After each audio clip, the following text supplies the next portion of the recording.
राजस्थान की सियासी रणभूमि पर अब सियासत पार्ट 3 फिल्म की शूटिंग शुरू हो चुकी है और बस 1-2 दिन रुक जाइए, वो तारीख भी आपको बता दी जाएगी जिस दिन फिल्म रिलीज होगी।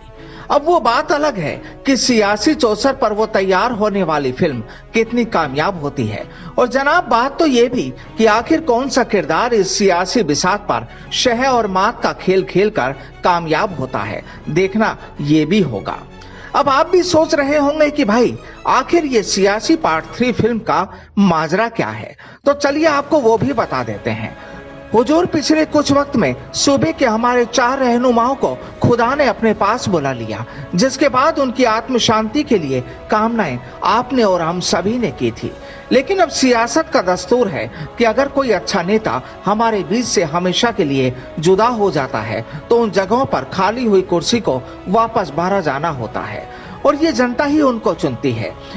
यानी अब वहां उपचुनाव होने हैं। पहले जगह के नाम आपको बता देते हैं, फिर आगे बात करेंगे कि अब वहां खाली हुई कुर्सियों की लड़ाई में आखिरकार पर्दे के पीछे क्या हो रहा होगा। वल्लभनगर, सहाड़ा, सुजानगढ़ और राजसमंद। दरअसल राजस्थान की ये वो 4 विधानसभा सीटें हैं जहां अब हमारे नए हुक्मरान काबिज होंगे। पब्लिक के जरिए इलाके की पब्लिक ही चुनेगी उन अपने चहेते नेता को जो करीब 2 साल तक उनके बीच रहकर आपकी आवाज बनेंगे। लेकिन अब सवाल ये कि वो नेता आखिरकार होंगे कौन। दरअसल ये को एक्टर होंगे हमारी इस सियासी फिल्म पार्ट 3 के, क्योंकि इस सियासी पिक्चर के असल किरदार तो जनाब ये हैं।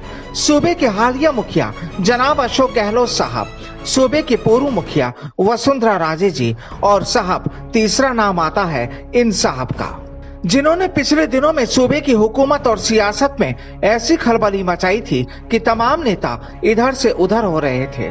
कोई बस में दौड़ लगा रहे थे तो कोई हवा के रास्ते अपने रास्ते तय कर रहे थे, कोई अपनी गाड़ियों के जरिए हवा से बात कर रहे थे तो कोई होटल्स में अपना ठिकाना बनाए हुए थे। दरअसल ये सब सियासी रिवाज है और जब भी बात राजनीति की होती है तो फिर इस तरह की फिल्म ही तैयार होती है। अब आप माने या ना माने, लेकिन इतना जरूर है कि अब जल्द ही इन 4 इलाकों में होने वाले उपचुनाव में अब इन तीनों किरदारों के बीच एक बार फिर जुबानी जंग होने वाली है। अब इन्हें छोड़ दें, इनकी बात तो अलग से करेंगे, लेकिन इन दोनों कामयाब सियासी हीरो की बात करें तो एक बार फिर लगता है कि इन उपचुनाव में जो लोग अपना किरदार अदा करेंगे आखिर वो कौन होंगे, उसके लिए भी लड़ाई शुरू होने वाली है। यानी एक बार फिर पायलट वर्सेस गहलोत की वो सियासी फिल्म देखने को मिल सकती है, क्योंकि ये दोनों ही किरदार चाहेंगे कि उनके अपनों को यहाँ से टिकट फॉर इलेक्शन मिले, क्योंकि अभी चाहे ये दोनों एक बॉक्स में बैठकर हंस लिए हों। लेकिन कटारिया साहब की बात तो ये भी ठीक लगती है कि केवल साथ हंसने से दिल नहीं मिला करते, और वाकई किसी शायर ने भी कहा ही है कि हंसी के पीछे छुपे दर्द को भी जान लेना चाहिए, क्योंकि जो ज्यादा हंसता है उसके दिल के किसी कोने में दर्द भी छुपा होता है। बहरहाल दर्द कितना है जनाब को ये तो वो ही जानते हैं, लेकिन ये जरूर है कि चाहत जरूर है कि इनके अपनों को यहाँ से सियासी जंग का मौका मिले ताकि इनकी ताकत की तादाद में इजाफा हो सके। वहीं चाहते तो ये साहब भी हैं कि टिकट इन्हीं के लोगों को मिले ताकि आने वाले वक्त में वो इन्हें मजबूत कर सकें। तो फिल्म की कहानी आप समझ गए होंगे, और अब अगर बात इनकी भी कर लें तो चाहती तो ये भी हैं कि इनकी पार्टी का टिकट इन्हीं के लोगों को मिले, क्योंकि अभी तो इनके सितारे भी गर्दिश में चल रहे हैं और अब आने वाले 2 साल के लिए गर्दिश में गए सितारों को चमकाना भी बेहद जरूरी है।